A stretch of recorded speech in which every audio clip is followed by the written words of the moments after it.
ಪತ್ರಿಕಾ ಮಾಧ್ಯಮ ಮಿತ್ರರಿಗೆ ಈ ಒಂದು ಗೋಷ್ಠಿಗೆ ಸ್ವಾಗತ.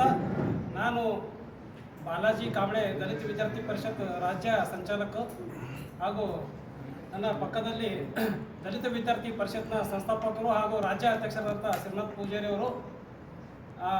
ಕೊನೆಯದಾಗಿ ವಿನೇಶ್ ಅಂತೇಳಿ ಕೊಪ್ಪಳ ಜಿಲ್ಲಾ ಮುಖಂಡರು, ದಲಿತ ವಿದ್ಯಾರ್ಥಿ ಪರಿಷತ್. ವಿನೇಶ್ ದಲಿತ ವಿದ್ಯಾರ್ಥಿ ಪರಿಷತ್ನ ರಾಜ್ಯಾಧ್ಯಕ್ಷರಾದಂಥ ಶ್ರೀನಾಥ್ ಪೂಜಾರಿ ಅವರು ಮಾತನಾಡಲಿದ್ದಾರೆ. ಅವರು ಮಾತನಾಡಿದ ಬಳಿಕ ನಿಮ್ಮ ಪ್ರಶ್ನೆಗಳಿಗೆ ಏನದಲ್ಲ ಉತ್ತರ ಕೂಡ ಅವರೇ ನೀಡಲಿದ್ದಾರೆ. ಪತ್ರಿಕಾಗೋಷ್ಠಿಯನ್ನು ಉದ್ದೇಶಿಸಿ ತಮ್ಮನ್ನು ಮಾತನಾಡಬೇಕಂತೇಳಿ ನಾನು ಎಲ್ರಿಗೂ ಕೂಡ ಈ ಪತ್ರಿಕಾಗೋಷ್ಠಿಗೆ ತಮ್ಮೆಲ್ಲರಿಗೂ ಕೂಡ ಸ್ವಾಗತವನ್ನು ಕೋರ್ತಾ, ನಾನು ಇವತ್ತು ಪತ್ರಿಕಾಗೋಷ್ಠಿ ಕರೆದಿರ್ತಕ್ಕಂಥ ಉದ್ದೇಶ ಇಷ್ಟೇ. ಮೊನ್ನೆ ಒಂದು ವಿಜಯಪುರ ನಗರದಲ್ಲಿ ಒಂದು ಹಿಂದೂ ಮಹಾಸಭಾ ಅಂತಕ್ಕಂಥ ಒಂದು ಕಾರ್ಯಕ್ರಮ, ಹಿಂದೂ ಸಮಾವೇಶ ಅಂತಕ್ಕಂಥ ಒಂದು ಕಾರ್ಯಕ್ರಮವನ್ನು ಮಾಡಿದರು. ಆ ಕಾರ್ಯಕ್ರಮಕ್ಕೆ ಮುಖ್ಯ ಭಾಷಣಕಾರರಾಗಿ, ವಕ್ತಾರರಾಗಿ ಒಬ್ಬರು ಹನುಮಂತ ಮಳ್ಳಿ ಅಂತಕ್ಕಂಥವರೊಬ್ಬರು ಬಂದಿದ್ದರಲ್ಲಿ. ಅವರು ಭಾಷಣ ಮಾಡ್ತಾ ಇದ್ರು. ಭಾಷಣ ಸಂದರ್ಭದಲ್ಲಿ ಅವರೊಂದು ಹೇಳಿಕೆಯನ್ನು ಕೊಡ್ತಾರೆ. ಏನು ಹೇಳಿಕೆ ಕೊಡ್ತಾರಪ್ಪ ಅಂತಂದರೆ, ಈ ದೇಶ ಅಂತಂದರೆ ಕೇವಲ ಸಂವಿಧಾನ ಅಲ್ಲ, ಈ ದೇಶ ಅಂತಂದರೆ ಕೇವಲ ರಾಷ್ಟ್ರಧ್ವಜ ಅಲ್ಲ, ಈ ದೇಶ ಅಂತಂದರೆ ಕೇವಲ ಬಾಬಾ ಸಾಹೇಬ್ ಅಂಬೇಡ್ಕರ್ ಅಲ್ಲ, ಈ ದೇಶ ಅಂತಂದರೆ ಕತ್ತೆ, ಕುದುರೆ, ನಾಯಿ ಇವುಗಳ ಬಗ್ಗೆ ಮಾತನಾಡ್ತಾರೆ. ಏನು ಹೇಳಿಕೆ ಹೊರಟಿದ್ದಾರೆ ಇವರು? ಏನು ಹೇಳಿಕೆ ಹೊರಟಿದ್ದಾರೆ? ದೇಶದ ಸಂವಿಧಾನಕ್ಕೆ ಅಗೌರವ ತೋರ್ತಾರೆ, ದೇಶದ ಧ್ವಜಕ್ಕೆ ಅಗೌರವ ತೋರ್ತಾರೆ, ಬಾಬಾ ಸಾಹೇಬ್ ಅಂಬೇಡ್ಕರ್ ಸಂವಿಧಾನ ನಿರ್ಮಾತೃ ಬಾಬಾ ಸಾಹೇಬ್ ಅಂಬೇಡ್ಕರ್ ಅವರಿಗೆ ಅವಮಾನ ತೋರ್ತಾರೆ. ಇವರು ಯಾವ ಸಮಾವೇಶ ಮಾಡಿ ಈ ದೇಶದ ಜನರಿಗೆ, ಈ ನಗರದ ಜನರಿಗೆ, ರಾಜ್ಯದ ಜನರಿಗೆ ಏನು ಸಂದೇಶವನ್ನು ಕೊಟ್ಟಿದ್ದಾರೆ ಅಂತಕ್ಕಂಥದ್ದು ಗೊತ್ತಾಗ್ತಾ ಇಲ್ಲ. ಈ ಸಮಾಜದಲ್ಲಿ ವಿಘಟನೆ ಮಾಡ್ತಾ, ಈ ಸಮಾಜದಲ್ಲಿ ಕೆಟ್ಟ ಕೆಲಸಗಳನ್ನು ಮಾಡಲಿಕ್ಕೆ ಪ್ರಚೋದನೆ ಕೊಡ್ತಕ್ಕಂಥ ಸಂಘಟನೆಗಳೇನಾದರೂ ಇದಾವ? ಈ ದೇಶದಲ್ಲಿ ಸಾಮರಸ್ಯದಿಂದ ಬದುಕಲಿಕ್ಕೆ ಅವಕಾಶವನ್ನು ಮಾಡಿಕೊಡದೆ, ಈ ದೇಶದಲ್ಲಿ ನಿರಂತರ ಕಲವೆ, ನಿರಂತರ ಕೋಮುಗಲಭೆ, ನಿರಂತರ ಜಾತಿ ಗಲಭೆ ಹುಟ್ಟಿಸ್ಲಿಕ್ಕೆ ಏನಾದರೂ ಇವರು ಸಮಾವೇಶಗಳನ್ನು ಮಾಡ್ತಾರಾ? ಅಥವಾ ಮಹಾಪುರುಷರನ್ನ ಅವಮಾನಿಸಲಿಕ್ಕೆ ಏನಾದರೂ ಇವರು ಸಮಾವೇಶಗಳನ್ನು ಮಾಡ್ತಾರಾ ಅಂತಕ್ಕಂಥದ್ದು ನಮಗೆ ಪ್ರಶ್ನೆ ಮೂಡ್ತಾ ಇದೆ. ನೀವು ಹೇಳೋದಿದೆಯಲ್ಲ, ನೇರವಾಗಿ ಹೇಳಿ. ಬಾಬಾ ಸಾಹೇಬ್ ಅಂಬೇಡ್ಕರ್ ಅವ್ರನ್ನ ಅವಮಾನಿಸಿ, ಈ ಸಂವಿಧಾನವನ್ನು ಅವಮಾನಿಸಿ, ರಾಷ್ಟ್ರಧ್ವಜವನ್ನು ಅವಮಾನಿಸಿ ಏನು ಹೇಳ್ತೀರಿ ದೇಶಕ್ಕೆ? ಏನು ಹೇಳ್ತೀರಿ ಸಮಾಜಕ್ಕೆ? ಏನು ಹೇಳ್ತೀರಿ ನೀವು ಸಮಾಜಕ್ಕೆ ಅಂತಕ್ಕಂಥದ್ದು ನನ್ನ ಪ್ರಶ್ನೆ ಆಗಿದೆ.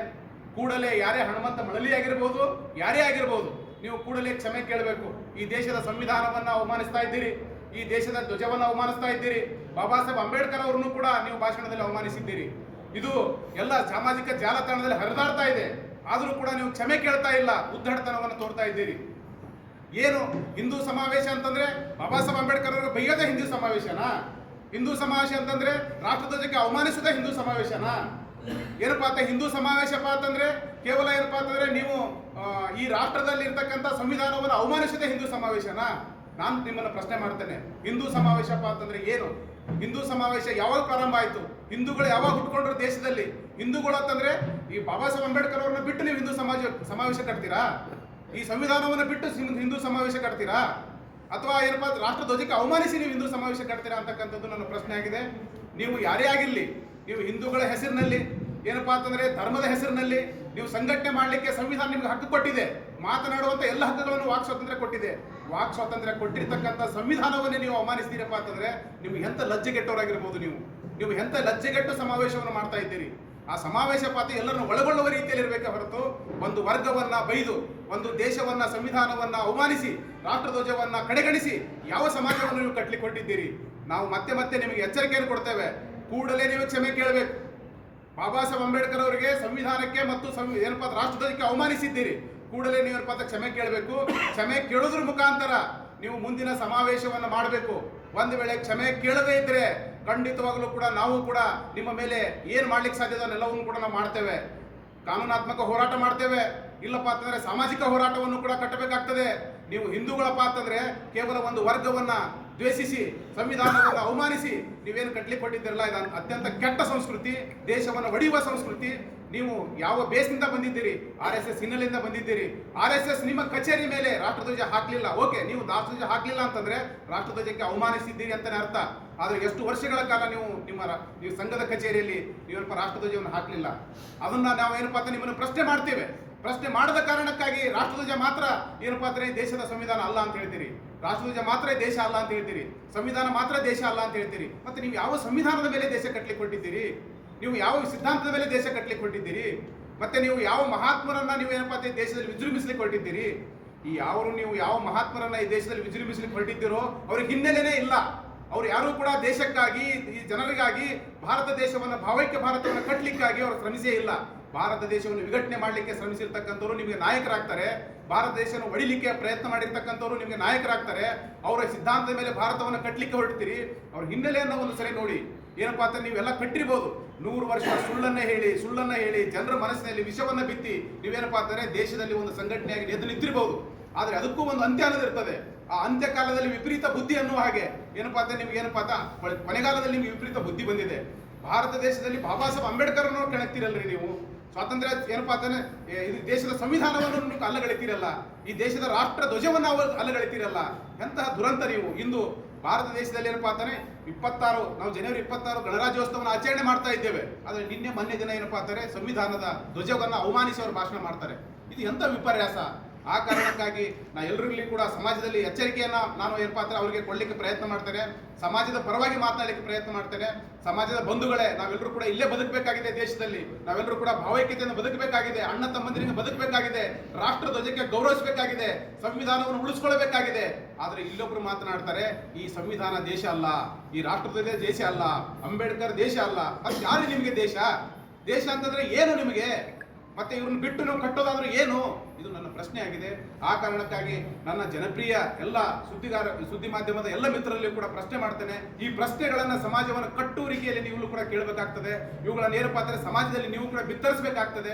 ಇಂಥ ವಿಚಿತ್ರಕಾರಿ ಶಕ್ತಿಗಳು ಏನಪ್ಪಾ ಅಂತಾರೆ ಸಮಾಜವನ್ನು ಒಡಿಲಿಕ್ಕೆ, ವಿಘಟನೆ ಮಾಡಲಿಕ್ಕೆ, ಸಮಾಜದಲ್ಲಿ ಕೋಮುವಾದನ ಹರಡಿಸಲಿಕ್ಕೆ, ಜಾತಿವಾದನ ಹರಡಿಸಲಿಕ್ಕೆ ಇಂಥ ಸಮಾವೇಶಗಳನ್ನು ಮಾಡೋದಾದ್ರೆ ಈ ಸಮಾವೇಶಗಳನ್ನು ಧಿಕ್ಕರಿಸಬೇಕಾಗ್ತದೆ. ಈ ಸಮಾವೇಶಗಳಿಗೆ ನಾವೇನಪ್ಪಾ ಅಂದ್ರೆ ಧಿಕ್ಕಾರ ಕೂಗಬೇಕಾಗ್ತದೆ.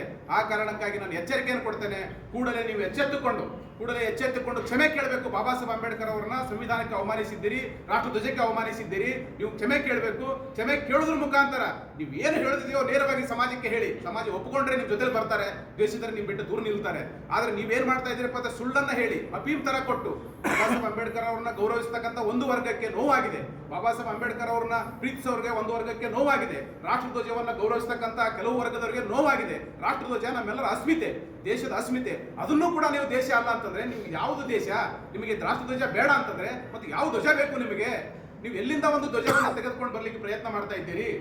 ಆ ಕಾರಣಕ್ಕಾಗಿ ನಿಮ್ಮನ್ನೆಲ್ಲ ಪ್ರಶ್ನೆ ಮಾಡಲಿಕ್ಕೆ ಜನರು ಜಾಗೃತರಾಗಿದ್ದಾರೆ. ನೀವೆಲ್ಲವನ್ನು ಹೇಳೋದನ್ನ ಕೇಳಿಕೊಂಡು ಸಮಾಜದಲ್ಲಿ ವಿಷ ಬೀಜ ಬಿತ್ತಲಿಕ್ಕೆ ಬಂದಾಗಲೂ ಕೂಡ ನಾವು ಸುಮ್ಮನೆ ಕೂತ್ಕೊಳ್ಳಿಕ್ಕೆ ನಮ್ಮ ಕಡೆಯಿಂದ ಆಗಲ್ಲ. ಆ ಕಾರಣಕ್ಕಾಗಿ ಜಿಲ್ಲಾಡಳಿತ ಕೂಡಲೇ ಅವರ ಮೇಲೆ ಕ್ರಮ ಕೈಗೊಳ್ಳಬೇಕು. ಇಂತಹ ರಾಷ್ಟ್ರಧ್ವಜದ ವಿರುದ್ಧ, ಸಂವಿಧಾನದ ವಿರುದ್ಧ, ಅಂಬೇಡ್ಕರ್ ವಿರುದ್ಧ ಹೇಳಿಕೆಗಳನ್ನು ಕೊಟ್ಟಾಗ ಎಚ್ಚೆತ್ತುಕೊಳ್ಬೇಕು. ಜಿಲ್ಲಾಡಳಿತ ಕೂಡಲೇ ಅವರ ಮೇಲೆ ಕ್ರಮ ಕೈಗೊಳ್ಳಬೇಕು ಮತ್ತು ಅಂತಹ ಭಾಷಣಗಳಿಗೆ ನಿರ್ಬಂಧವನ್ನು ಹೇರಬೇಕು. ಒಂದು ವೇಳೆ ಇಂತಹ ಭಾಷಣಗಳೇ ಸಮಾಜದಲ್ಲಿ ಹೆಚ್ಚು ಆದಾಗ ಸಮಾಜದಲ್ಲಿ ದೊಡ್ಡ ಅನಾಹುತಕಾರಿ ಕೆಲಸಗಳನ್ನು ಇವರು ಮಾಡ್ತಾರೆ. ಇವರು ಏನಪ್ಪಾ ಅಂತಂದ್ರೆ ಹಿಂದೂ ಜಾಗರಣ ಪ್ರಾಂತ ಸದಸ್ಯರಂತೆ. ಹಿಂದೂ ಜಾಗರಣ ಪ್ರಾಂತ ಸದಸ್ಯರೇ ನಿಮಗೆ ಏನಪ್ಪಾ ಅಂತಂದ್ರೆ ಹಿಂದೂಗಳಂದ್ರೆ ಯಾರು? ಹಿಂದೂಗಳ ಪಾತ್ರ ಎಲ್ಲರನ್ನು ಕೂಡಿಸ್ಕೊಂಡೆ ಈ ನೆಲದಲ್ಲಿ ಎಲ್ಲರಿರ್ತಕ್ಕಂಥವ್ರು ಎಲ್ಲರನ್ನ ಕೂಡಿಸ್ಕೊಂಡ್ರೆ ಒಂದು ಸಮಿತಿಯನ್ನು ಕಟ್ಟಬಹುದೇ ಹೊರತು ನೀವು ಒಂದು ವರ್ಗವನ್ನು ಓಲೈಸಲಿಕ್ಕೆ, ಒಂದು ವರ್ಗವನ್ನು ದೇಶಿಸಲಿಕ್ಕೆ ನೀವೇನಾದ್ರೂ ಸಂಘ ಕಟ್ಟಿದ್ರೆ ಅದು ನಿಮ್ಮ ಮೂರ್ಖತನ. ನೀವು ಏನಪ್ಪಾ ಅಂತ ಅಲ್ಲಿ ಕುಳಿತುಕೊಂಡೇ ಕೇಳಿದಾರಲ್ಲ ನಿಮ್ಮ ಭಾಷಣ, ಅಲ್ಲಿ ಅರ್ಧಕ್ಕಿಂತ ಹೆಚ್ಚು ಜನ ಅಂಬೇಡ್ಕರ್ ಅಭಿಮಾನಿಗಳಿದ್ದಾರೆ, ದೇಶದ ಅಭಿಮಾನಿಗಳಿದ್ದಾರೆ, ಸಂವಿಧಾನ ಪ್ರೇಮಿಗಳಿದ್ದಾರೆ. ಅವರೆಲ್ಲರಿಗೂ ನೋವಾಗಿದೆ. ನಿನ್ನ ಭಾಷಣವನ್ನು ಮಾಡುವಾಗ ಅಲ್ಲಿ ಕುಳಿತುಕೊಂಡಿರ್ತಕ್ಕಂಥ ಅರ್ಧಕ್ಕಿಂತ ಹೆಚ್ಚು ಜನರು, ಅಂದ್ರೆ ನಿನ್ನ ಜನರು ಇರಬಹುದು, ಆದ್ರೆ ಅರ್ಧಕ್ಕಿಂತ ಹೆಚ್ಚು ಜನರು ಅಲ್ಲಿ ಏನಪ್ಪಾ ಅಂತಂದ್ರೆ ದೇಶ ಪ್ರೇಮಿಗಳಿದ್ದಾರೆ, ಸಂವಿಧಾನ ಪ್ರೇಮಿಗಳಿದ್ದಾರೆ, ರಾಷ್ಟ್ರಧ್ವಜ ಪ್ರೇಮಿಗಳಿದ್ದಾರೆ. ಅವರೆಲ್ಲರಿಗೂ ನೋವಾಗಿದೆ. ಅವರೆಲ್ಲರೂ ಕೂಡ ನಮಗೆ ಫೋನ್ ಮಾಡಿ ಹೇಳಿದ್ದಾರೆ, ಅಥವಾ ನಮಗೆ ಏನಪ್ಪಾ ಅಂತ ಸಾಮಾಜಿಕ ಜಾಲತಾಣದ ತುಣುಕುಗಳನ್ನು ಕೂಡ ಕಳಿಸಿದ್ದಾರೆ. ಅವುಗಳನ್ನು ನೋಡಿದಾಗ ನಮಗೆ ಅತ್ಯಂತ ಕೆಟ್ಟದನಿಸ್ತು. ಆಗಲೇ ನಾವು ಪ್ರತಿಭಟಿಸ್ತಿದ್ವಿ.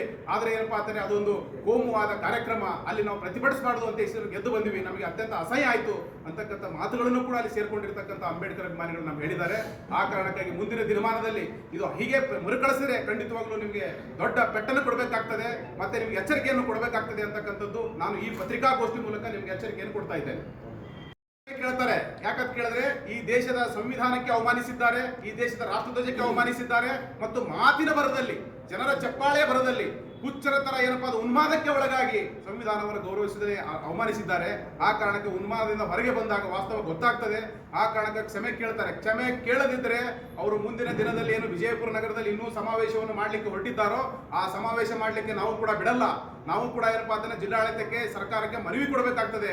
ಇಂಥ ಹುಚ್ಚರು ಬಂದು ಮಾತನಾಡ್ತಾರೆ, ಸಂವಿಧಾನದ ಅರಿವಿಲ್ಲದವರು ಬಂದು ಮಾತನಾಡ್ತಾರೆ, ರಾಷ್ಟ್ರದಲ್ಲಿ ಗೌರವ ಇಲ್ಲದವರು ಬಂದು ಮಾತನಾಡ್ತಾರೆ, ಅವರಿಗೆ ಎಚ್ಚರಿಕೆಯನ್ನು ಕೊಡಿ, ಅವರಿಗೆ ನಿರ್ಬಂಧ ಹೇರಿ ಅಂತಕ್ಕಂಥ ಒಂದು ಮನವಿಯನ್ನು ಕೂಡ ನಾವು ಮಾಡಬೇಕಾಗ್ತದೆ. ಮತ್ತು ಅವ್ರ ಮೇಲೆ ದೂರು ಪ್ರಕರಣ ಜಿಲ್ಲೆಯಲ್ಲಿ ಮತ್ತೆ ವಿಜಯಪುರ ಜಿಲ್ಲಾ ಬಂದ್ ಕರೆ ಕೊಡ್ಲಿಕ್ಕೆ ಆಸ್ಪದ ಮಾಡದ ಹಾಗೆ ಅವರು ಎಚ್ಚರಿಕೊಂಡು ಕ್ಷಮೆಯನ್ನು ಕೇಳಬೇಕು. ಮತ್ತೆ ಯಾಕೆ ಈ ರೀತಿ ಹೇಳಿದ್ರು ಅಂತಕ್ಕಂಥ ಸ್ಪಷ್ಟೀಕರಣವನ್ನು ಕೂಡ ಸಮಾಜದ ಮುಂದೆ ಕೊಡಬೇಕು ಅಂತಕ್ಕಂಥ ಒಂದು ಆಗ್ರಹವನ್ನು ನಾವು ಮಾಡ್ತೇವೆ. ಮುಂದಿನ ದಿನ ಅಂದ್ರೆ ಮುಂದಿನ ವರ್ಷ ಮತ್ತೆ ಕಾರ್ಯಕ್ರಮ